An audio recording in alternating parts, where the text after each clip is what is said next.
people. Acts 28, verses 1 through 5. Shake it off.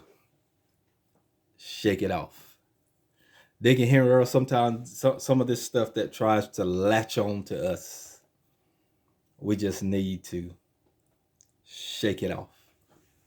There's always something trying to come in to grab hold to you.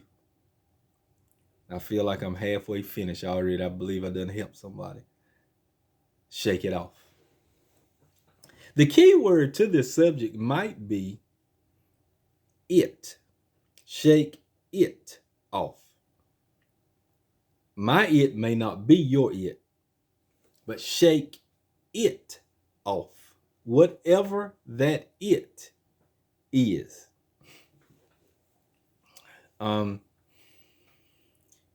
Sister Barton, sometimes you don't even have to go looking for stuff, and you can be trying to do a good gesture, trying to help someone, and something about that it wants to come up and latch on to you.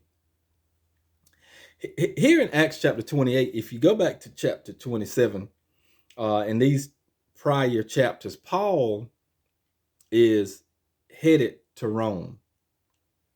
Okay, with him headed to Rome, Paul had told them, under the guidance of the Holy Spirit, it is not safe to sail.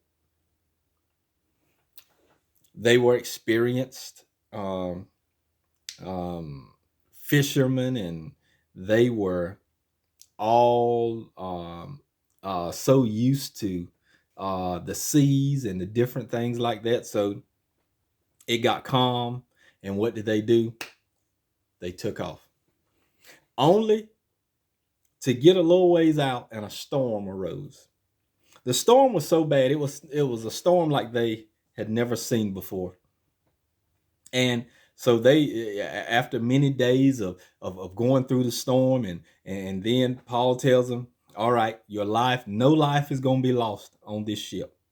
So they ate, and then they threw off other stuff. All right. Look, Holly, it's something about when we are following the lead of God, and he tells us something, but then others may not want to follow that lead.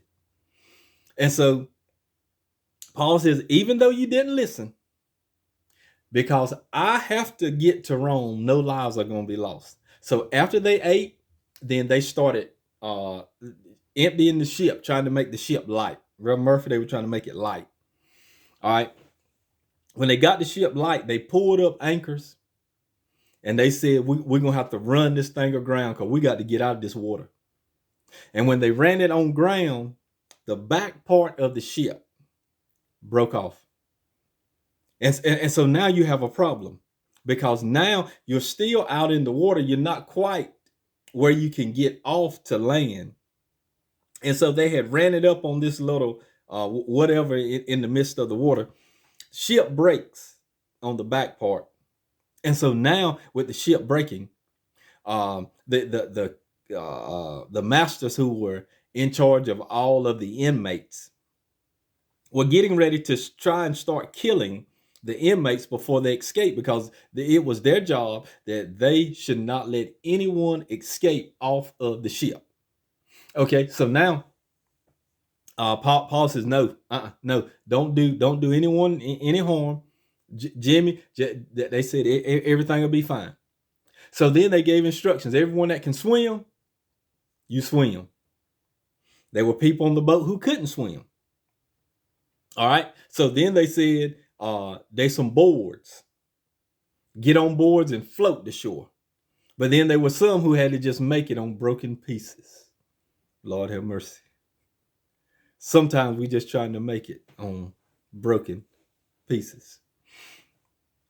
So that leads us to chapter 28, where we're going to park for tonight. And verse 1 says, and when they were escaped, so they had escaped the storm. All right, now we're talking about shake it off, because we're going to be talking about Paul being bit by this snake. And so Paul has escaped the storm. All right. They get to the island of Melita, or some call it Malta. All right. And there are barbarous people there, verse 2 talks about. And it said they showed us no little kindness. Okay. Meaning, an unusual kindness that they showed.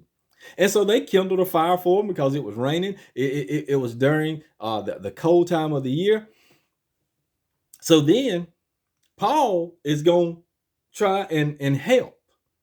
So verse 3 of Acts chapter 28 says this, Patricia. And when Paul had gathered a bundle of sticks, I want you to catch this now, and laid them on the fire, there came a viper out of the heat and fastened on his hands. Before we rush to what the viper did, Paul had went out into the wooded area and gathered the sticks. Lord have mercy. Paul did not recognize, Kason, that there was a snake in the midst of the sticks that he was carrying.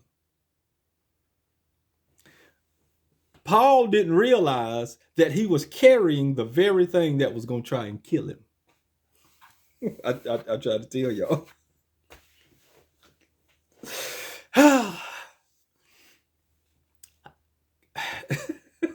Help me hold my peace. How many times have we tried to do good and help those, try to carry those, only in trying to carry them, and the very ones that you try and help and carry could be a loved one, could be a friend. I mean, could be someone that you are just trying to help, and the very one that you are trying to carry and help, as soon as you get them to the fire. And so Paul had went to try and help, to try and do a good deed, and gathered all the sticks. And with him gathering all the sticks, can't you see Paul walking, just saying, I've been through the storms, but I made it. Had heartaches and pains, but I made it. That old devil, the devil tried to get me, but he couldn't get me. And Paul carrying it. He carrying sticks, singing, giving God praise, because God did not allow him to be taken out in the storm on the sea. Not knowing that he had just went and gathered sticks, not realizing that there is he's carrying it. He's carrying it now. Well, I'm talking about he's walking with it. You and me trying to do good, to help others, to try and help those who are around us, only to find out that there's a snake in what we're carrying back to the fire. Brother Willie, this thing just got me, because I said, Paul is going out gathering sticks. So how is he gathering sticks or gathering wood to bring back to the fire? And he never saw the snake. He never saw him. It was not Paul's fault that he didn't see him. Lord have mercy. So look, because of faith, sometimes, because of us trying to do a good thing, Edwin did this thing just, how we could be trying to do a good thing. God had just delivered Paul, and because of Paul, no one on the ship lost their life. Only to get off the ship, make it to shore, some swimming, some on boards, some on broken pieces. These Phoenicians, Calvin, they are trying to be nice, and they set a fire. So Paul says, all right, the fire's going out. I need to go get some wood so we can keep this fire going, because we got to keep everybody warm. We got to figure out something until we can make this next move, because I got to get to Rome. Paul goes out, gets the wood, and somehow never sees the snake. And he brings back the snake in the midst of the place that's supposed to keep everybody warm. Whew, Scott. Moderator Collins, this thing just got me of how sometimes we can unknowingly bring things back to our safe place. Bring things back to the place that is supposed to bring security. They were in a place where it's cold, but now we've got to keep some wood on the fire. Look at what happens next, Dorothy. All right. So Paul gathered a bundle of sticks, and it says he laid them on the fire, and there came a viper out of the heat. There's something to be said about being around the fire. My mom taught me when I was first starting in this Christian journey. She said, son, you've got to stay around the fire. She said, you need to stay around people that's on fire for the Lord. Not no lukewarm folk, not anything like that, but you need to stay around people who are on fire for him. Because then it will keep us. It will keep you. It will keep me. It will keep us warm. And so Paul lays the sticks on the fire, and when the snake that was hidden, that he didn't even know, that he picked up along with the wood and brought back, when the heat, when the snake felt the heat, it exposed what Paul had brought back from the woods to the fire. Let's see if I can help somebody with this. God will expose who is truly with you when you get in the fire.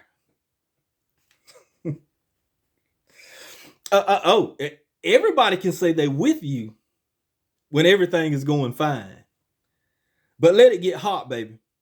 When it begins to get hot, then that's when you are going to see who is truly with you.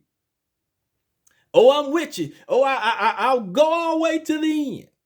Look, I mean, just look at Paul. Look, Miss Grace, look. I'm sorry. Let's look at Peter. Peter says, I'll go with you all the way. Jesus, I'll go with you. Peter was so ready to go with him when one of them soldiers came up. Peter got his switchblade out and Peter cut his ear right off. Peter said, hey, I'm ride or die with you, Jesus. But when it sure enough got hot, couldn't find Peter. Peter warming around the fire, all right. He was looking afar off. Hey, Amanda, he was looking afar off. But see, when it start to get hot, then you'll see who with you. Mess around and get sick.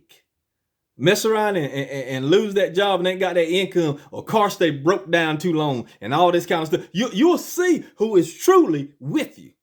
They might say they ride or die, because you can kind of handle your own and help them.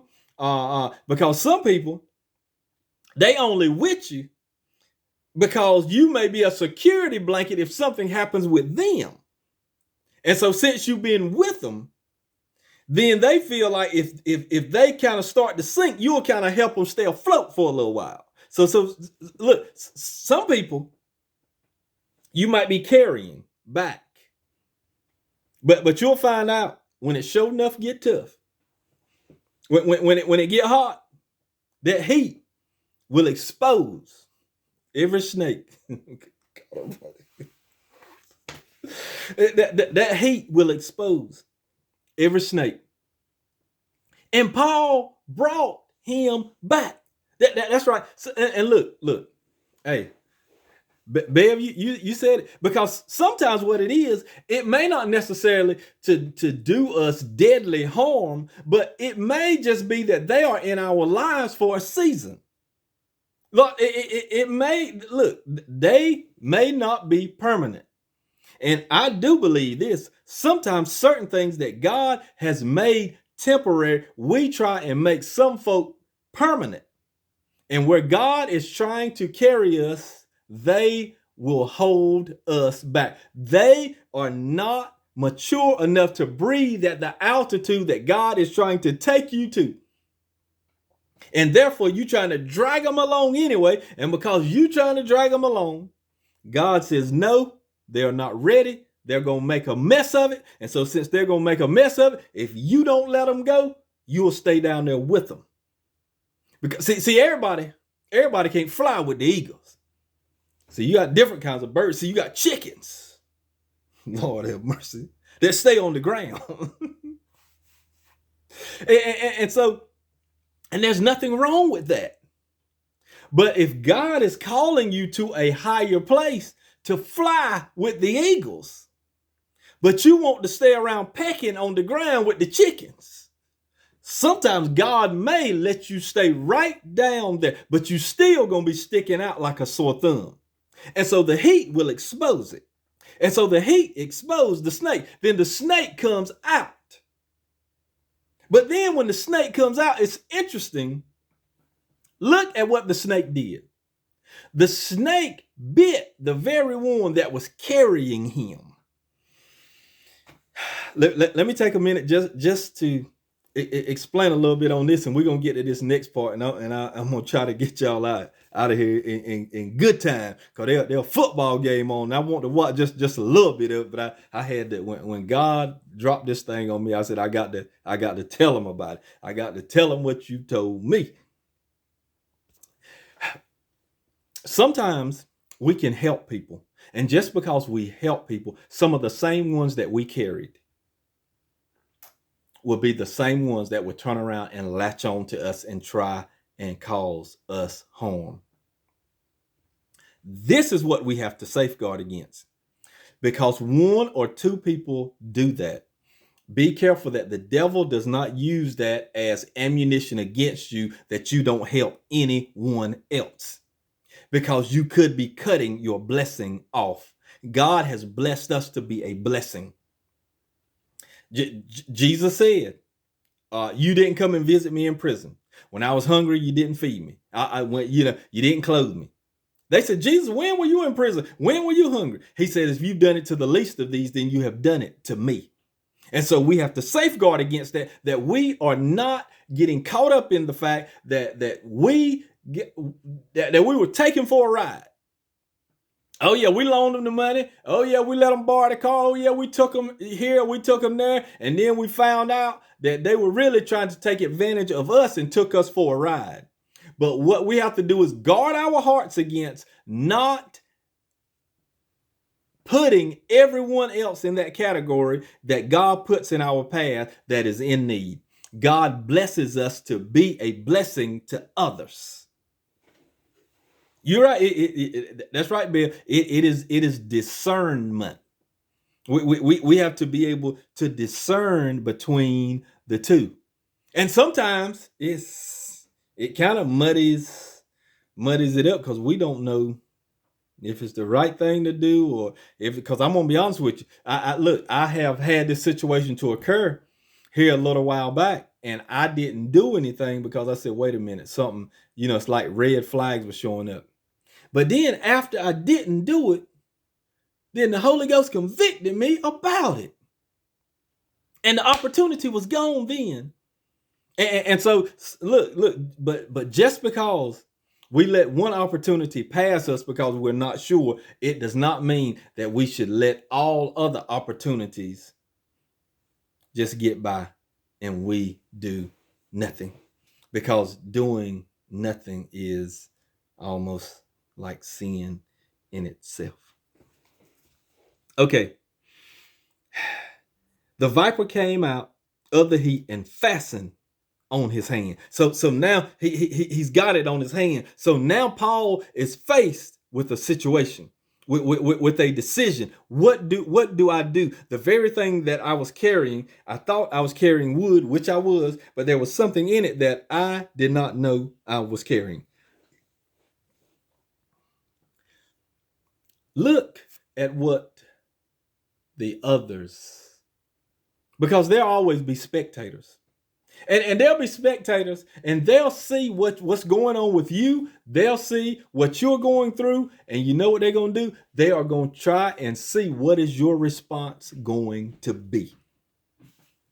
And when the barbarians, this is verse 4 of Acts 28, and when the barbarians saw the venomous beast hang on his hand, they said among themselves, no doubt this man is a murderer, whom, though he hath escaped the sea, yet vengeance suffereth not to live. That look, you want to say, this is what the barbarian said.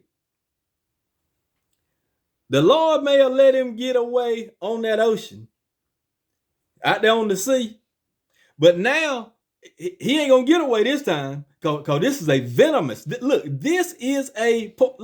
Oh, thank you, Holy Spirit. Let me back up to that right there. Well, it's in verse 4. And when the barbarians saw the venomous beast hang, so this was a poisonous snake.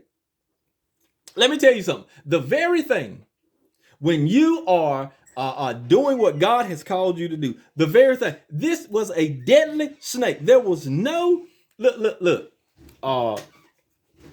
Lord have mercy. Look, nobody around had any anti-venom. All right, Sister Bowden, my girl, we praying for y'all. Lord have mercy. We praying for y'all. There was no venom whatsoever. Okay. The poisonous snake bit Paul. Notice that Paul did not go down. And when the barbarians saw the venomous beast hang on his hand, they said among themselves, no doubt this man is a murderer. So now they are trying to be judge, juror. They say he a murderer. Because what they said is the only way for this right here to be happened. Look, he was on the ship. Look, the ship wrecked. Almost got killed. Minister Garnett, look. Minister King, look. The ship almost wrecked. And because of the ship almost wrecking, he made it by the skin of his teeth. Now he goes and gets some sticks, brings a poisonous snake right back in here where all of us are. He brings it right here. And because of the snake latching on, biting Paul, they say he's a murderer. That represents those people. They represent all of the people who are watching, and they see things that happen to you. And what they say is they doing something wrong, because if they weren't doing anything wrong, then this right here wouldn't have happened. And see, Brenda, that's how folk are. And look, don't get me wrong. We can do things that cause different things to come back on us. Yeah, we can. But look at this. They saw, just because a snake bit Paul, now Paul's a murderer. But guess what? Paul is not the Lone Ranger in this, because so many times people can see every time you try to take one step, it's like you get knocked 2 steps back. And people keep seeing that, and they say, oh, you're doing something wrong. You're doing something wrong. If you were living right for the Lord, and then they and all this kind of stuff. And so much scripture reads, even in the Old Testament, Job hadn't done it. Job was one of the most righteous men. All right. But then they said, Eliphaz, Bildad, and Zophar, his 3 so-called friends came, and all they were trying to do, tell us what you did, Job. Tell us what you did wrong. All this. All right. I hear you. What about the New Testament? Jesus, who was born blind? This man that was born blind. Who sinned that this man was born blind? Jesus said, neither his mother nor his father, but he was born blind so that God could get the glory. But see, we forget about all that. And so that they see, because you might be struggling in this, or because this might have happened, or that might have happened, then it must be something that you need to look and find out. You still have people still combing through the book of Job, trying to find something that Job did wrong. Some have even went as far as said because he was making sacrifices for his children, that was his sin. All right? But you can't say that, because the beginning of the book said Job was one of the most righteous men in the East. He always tried to avoid evil. He didn't go out to try and do anything, but people still trying to find something that Job, he had to have done something wrong. So you got all these Zophar, Eliphaz, and Bildads trying to find out, oh, you did something wrong, or you did. No, what? Maybe it happened because God knows that you have something on the inside of you that it can happen to you, and God can still get glory, and people can see that it happened to you. And they say, well, if so-and-so went through it and they made it, then if I go through it, I can make it. And so Ginger, see, that's what happens with them sometimes. They look it up. They say, well, this right here happened, so that means they did something. No. Yeah, it could be. But even if it did, that's between them and God. It's not for us to judge. So when we see another brother or sister falling, what we are supposed to do, we are supposed to pray that God would give them the strength and get them out of it. My script, I think it's in Galatians. The Bible tells me that the strong should bear the infirmities of the weak. And so sometimes we fall prey and we become weak. And because of us becoming weak, then things could come up out of the fire and latch on to us. And sometimes it's hard for us to recover. And it's not that we have done anything wrong. It may be because God is going to get glory out of our lives. So now they say he's a murderer.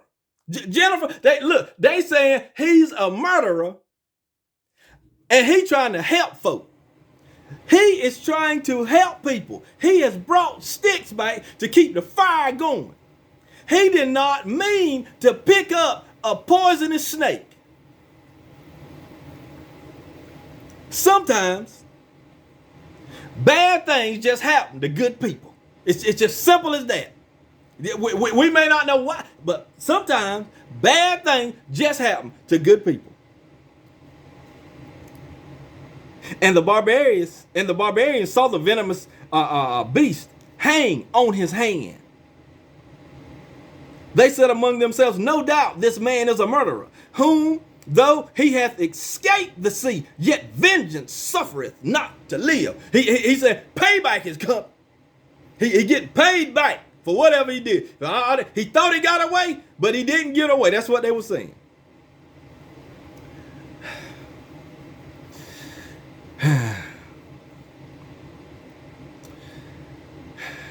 Verse 5, Acts 28.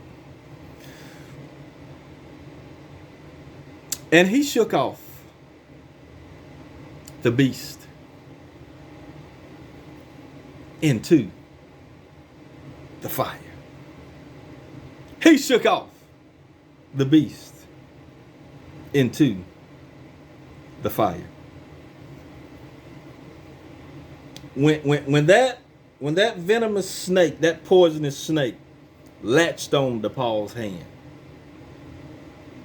he latched on to him, and Paul shook him off. Shook him off into the fire, into the thing that could destroy him. Now look, that's why people better watch. Why they trying to hide in your sticks that you carrying? Because with them trying to hide in the sticks, and then when the fire exposes them and they try and hang on to you, what may end up happening is they may end up falling into the fire and being destroyed. This is the way what I used to hear it when I was growing up. If you dig one ditch, you better dig two. Because the ditch that you dig might be for you. I'm just talking about what I'm talking about. Now, the snake was trying to hang on, but Paul, God Almighty, Paul had power over what he was carrying. He was able to carry it. Then when the fire exposed it, because of the fire exposing it, then Paul shook it off right into the fire. Look at what happens next. And he shook off the beast into the fire and felt no harm. He felt no harm. The very thing that was supposed to kill him, the very thing that the devil has sent out on a mission to kill you, baby, it can't even hurt you. Oh yeah, that does not mean that the devil is not going to try to come with his different devices and all this other kind of stuff. But baby, you just keep standing strong. And when he come up against you with that stuff, you shake it off.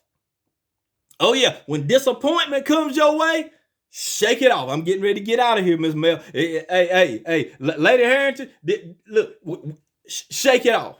When the devil gives you a report that is not equivalent to what God says about you, shake it off. Whatever it is. Well, look, when your money get funny and your change get strange, shake it off. Whatever it may be. When people turn their back, walk away, you baby, shake it off. Baby, you got to shake it off. Look, when you at a crossroad, don't know which way to go, and you choose the wrong road, and now because you chosen that wrong road, it's gotten darker, and you don't know what to do, shake it off. Shake that thing off, and you walk in the glory that God has set around you. You got to shake that thing off, and only you know what that it is. What is that it? What is the thing that tries to keep you up at night? What is that thing that tries to keep you from sleeping in peace and having sound rest? Whatever that thing is, baby, you need to shake that thing off. Shake it off. The thing that gets you to where you trying to go about your daily job or whatever it may be. And with that, look, Sister Gail, and somebody calling your name, and that thing got you so much. It's got you so much you can't even hear people calling your name. They calling your name, and your mind, where it's like the old song said, your body's here with me, but your mind's on the other side of town. Look, that devil got your mind and everything. Look, baby, you got to shake it off. Shake it off. He whose mind is stayed on thee, he will keep in perfect peace. There's some of this stuff, you just got to shake it off. Trying to get them young and straight and all that kind of stuff. And seem like the more you try to help them, the more you try to lead them the right way, the further they go. You keep praying for them, but baby, you shake it off. Don't you let them pull you down to the point to where it gets affecting your health and your mental stability and all that. Baby, you got to shake that thing off. The Lord's going to come through after a while. Don't worry about it. God going to hold them bill collectors off. He is going to hold them off. Shake it off. There ain't nothing you can do about it. You might well lay down and go to bed. My mama taught us when we were little boy, if God's going to stay up all night because he neither slumbers nor sleep, somebody need to get some sleep. Lay down and go to sleep. Shake it off. Whatever it is. Shake it off. I don't care what it is. You got to shake that thing off. God help us to shake it off. Because you want us to be walking in the fullness of what you have called us to walk in. And if stuff is latched onto us, God, we can't walk freely in it. And if we can't walk freely in it, then how are we going to fulfill the purpose that you have set before us? And you have given us the power to shake it off. But Paul could have sat there and looked and everything else. He could have sat there and kept looking and done nothing. But what did Paul do? Paul made a decision to shake it off. And tonight, you need to make that decision to shake it off. God, I'm glad you told me to teach this thing. I done messed around and got happy all by myself. Just shake that thing off, whatever that thing may be. You just shake it off. Just shake it. The deacon said, shake it off. Just shake it off. I know you love them. I know you do. And it seems like if you try and help them, it's almost like you're being a crutch and they getting further away. And you know, it seems like every time you're going to get this thing paid off and then you want to try to do a little something here, then the car get to acting. You get to hear the noise. And now, you know, the refrigerator doing this.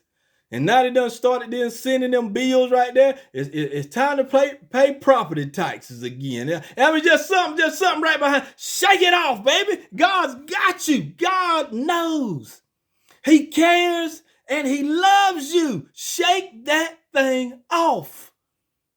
Shake it off, baby. That's all I can really say. These few minutes, just look, shake it off. Just shake it. Oh God, it feels so good when you shake it off.